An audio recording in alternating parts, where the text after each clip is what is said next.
શ્રી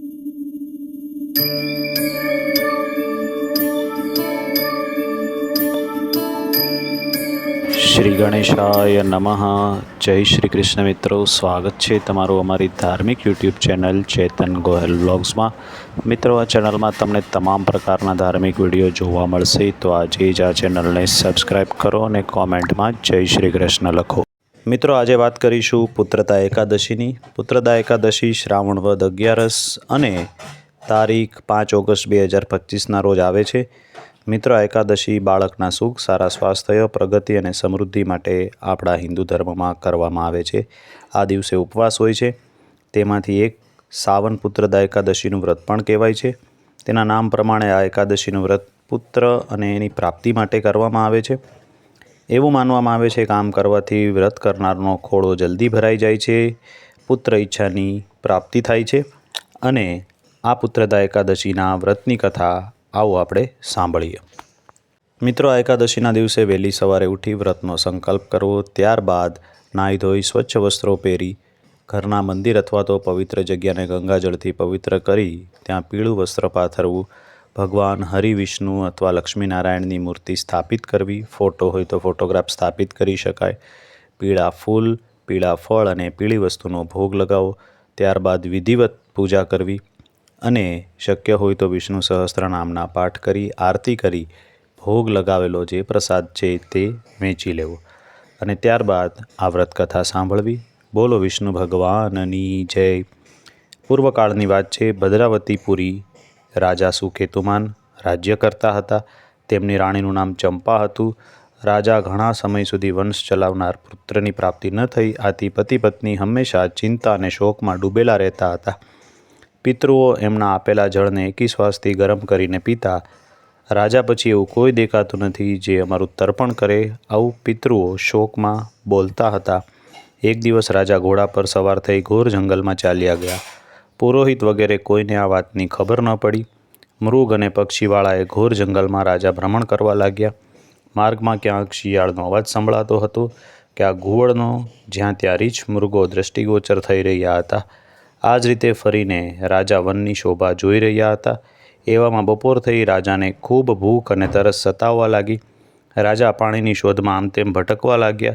પુણ્ય પ્રતાપે રાજાને એક સુંદર સરોવર દેખાયું. એની નજીક ઘણા મુનિઓનો આશ્રમ દેખાયો. સૌભાગ્યશાળી નરેશે આશ્રમ તરફ જોયું. એ સમયે શુભની સૂચના આપનારા શુકનો થવા લાગ્યા. રાજાનો જમણો હાથ, જમણું નેત્ર ફરકવા લાગ્યા, જે ઉત્તમ ફળની ખબર આપી રહ્યા હતા. સરોવરના તટ પર ઘણા મુનિઓ વેદપાઠ કરતા હતા. એમને જોઈ રાજાને ઘણો આનંદ થયો. તેઓ ઘોડા પરથી ઉતરીને મુનિ પાસે ઊભા રહી ગયા. અનેક પ્રકારે મુનિની વંદના કરવા લાગ્યા. એ મુનિઓ ઉત્તમ વ્રતનું પાલન કરનારા હતા. જ્યારે રાજાએ બે હાથ જોડીને વારંવાર દંડવત પ્રણામ કર્યા ત્યારે મુનિ બોલ્યા, રાજા, અમે તારા પર પ્રસન્ન થઈએ. રાજાએ જવાબ આપ્યો, આપ કોણ છો? આપના નામ શું છે? આપ શા માટે અહીં એકત્રિત થયા છો? કૃપા કરીને મને બધું કહો. ત્યારે મુનિઓ બોલ્યા, રાજન, અમે લોકો વિશ્વદેવ છીએ. અહીં સ્નાન કરવા માટે આવ્યા છીએ. મા મહિનો નજીક આવ્યો છે. આજથી 5મા દિવસે મા મહિનાના સ્નાનનો પ્રારંભ થશે. આજે જ પુત્રદા નામની એકાદશી છે. વ્રત કરનારા મનુષ્યએ પુત્રને જન્મ આપે છે. એવું રાજાએ તેમની પાસેથી સાંભળ્યું. રાજાએ કહ્યું, હે વિશ્વદેવગણ, જો આપ પ્રસન્ન હો તો મને પુત્ર આપો. મુનિ બોલ્યા, રાજન, આજના જ દિવસે પુત્રદા નામની એકાદશી છે. તેનું વ્રત ઘણું જ વિખ્યાત છે. તમે જો આ ઉત્તમ વ્રત કરો તો મહારાજ ભગવાન કેશવના પ્રસાદથી તમારે ત્યાં જરૂર પુત્ર પ્રાપ્તિ થશે. ભગવાન શ્રી કૃષ્ણ કહે છે. આ પ્રમાણે મુનિઓના કહેવાથી રાજાએ આ ઉત્તમ પ્રકારનું વ્રત કર્યું. મહર્ષિના આદેશ અનુસાર વિધિપૂર્વક પુત્રદા એકાદશીનું વ્રત કર્યું. પછી 12ના દિવસે પારણા કરી મુનિઓના ચરણમાં વારંવાર મસ્તક ઝુકાવી રાજા પોતાના ઘરે આવ્યા. ત્યારબાદ રાણીએ ગર્ભધારણ કર્યો. પ્રસવનો સમય આવતા રાજાને ત્યાં તેજસ્વી પુત્રની પ્રાપ્તિ થઈ. એણે પોતાના ગુણોથી પિતાને સંતુષ્ટ કરી દીધા. એ પ્રજાપાલક બન્યો. પુત્રદા એકાદશીનું ઉત્તમ વ્રત જરૂર કરવું જોઈએ. મેં લોકોના હિત ખાતર તેનું વર્ણન તમારી સમક્ષ કર્યું છે. જે મનુષ્ય એકાગ્રચિત્તે પુત્રદા એકાદશીનું વ્રત કરે છે તે આ લોકમાં પુત્ર પ્રાપ્ત કરીને મૃત્યુ પછી સ્વર્ગ પ્રાપ્ત કરે છે. આ મહાત્માને વાંચવાથી અને સાંભળવાથી અગ્નિહોમ યજ્ઞનું પણ ફળ મળે છે. બોલીએ વિષ્ણુ ભગવાનની જય. તો મિત્રો, આ હતી પુત્રદા એકાદશીની વ્રત કથા. આશા છે કે આ વિડીયો આપને ગમ્યો હશે. મિત્રો, આજના દિવસે દાન પુણ્યનું પણ વિશેષ પ્રકારનું મહત્ત્વ શાસ્ત્રોમાં દર્શાવેલું છે.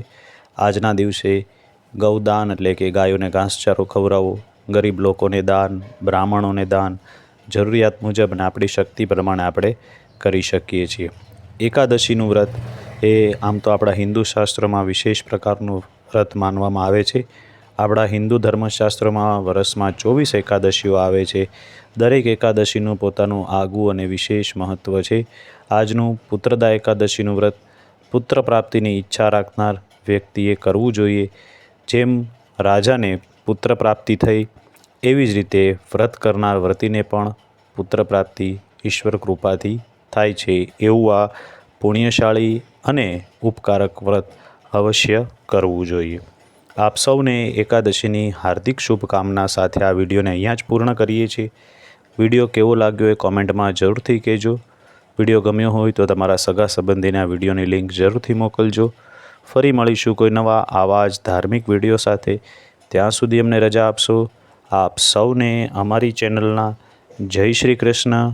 ઓમ નમઃ શિવાય. ઓમ નમો ભગવતે વાસુદેવાય.